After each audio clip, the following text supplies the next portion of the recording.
अब जैसे ये इनहेरिटेंस टैक्स की बात लेकर आए हैं, कोई मुझे बनाइए दुनिया के किसी भी डेवलपिंग कंट्रीज में इस प्रकार का प्रयोग हुआ है क्या?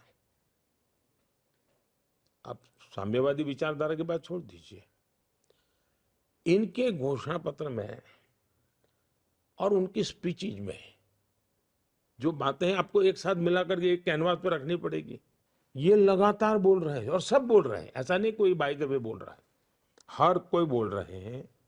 और फिर उनके घोषणा पत्र में जो लिखा है, और पहले जो डॉक्टर मनमोहन सिंह जी ने बोला है, मनमोहन सिंह जी ने 2 बार पब्लिकली कहा है कि इस पर पहला हक मुसलमानों का है। और जब फिर आप सर्वे करने की बात करते हैं, फिर कहते हैं कि हम सब ले लेंगे और बांट देंगे। जब आप ले लेंगे और बांट देंगे की बात करेंगे, तो फिर वो किसको देंगे? तो जो मनमोहन सिंह जी ने कहा था उनको देंगे। तो साफ साफ जो बातें होती हैं कि ये अलग अलग डॉट्स को जब बिठाते हैं, तो रत्ती भर भी मेरी बात में क्वेश्चन करने जैसा है ही नहीं। उनकी भाषा, उनके शब्द, उनका लिखित निर्णय, 90 के बाद उन्होंने अब तक किए गए सारे प्रयास, सच्चर कमेटी की रिपोर्ट के बाद उन्होंने किए गए निर्णय, सबको अगर एक कैनवास पर देखेंगे तो उनके इरादे साफ हैं। ये उनका हिडन एजेंडा है ऐसा मैं नहीं मानता हूं, सिर्फ बोलते समय वो हिडन रखते हैं।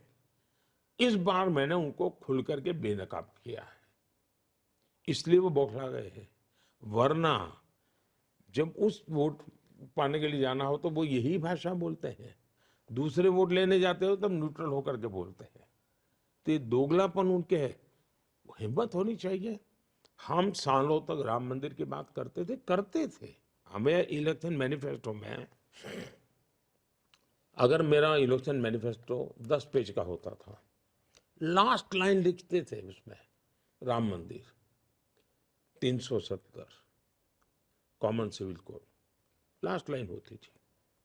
और वो सालों से हमारी एक ही टर्मिनोलॉजी होती थी, लेकिन दूसरे दिन अखबारों की हेडलाइन राम मंदिर ही होती थी, उस दिन की टीवी डिबेट राम मंदिर ही होती थी।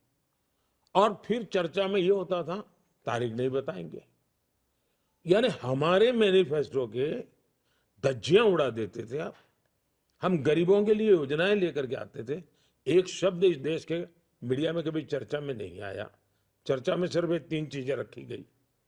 आज कांग्रेस के बचाव में मीडिया ने क्यों काम करने की जरूरत है? कोई कारण नहीं है। ये मीडिया का काम था कि उनके 5 मैनिफेस्टो लेकर के एनालिसिस किया जाए। अब की बार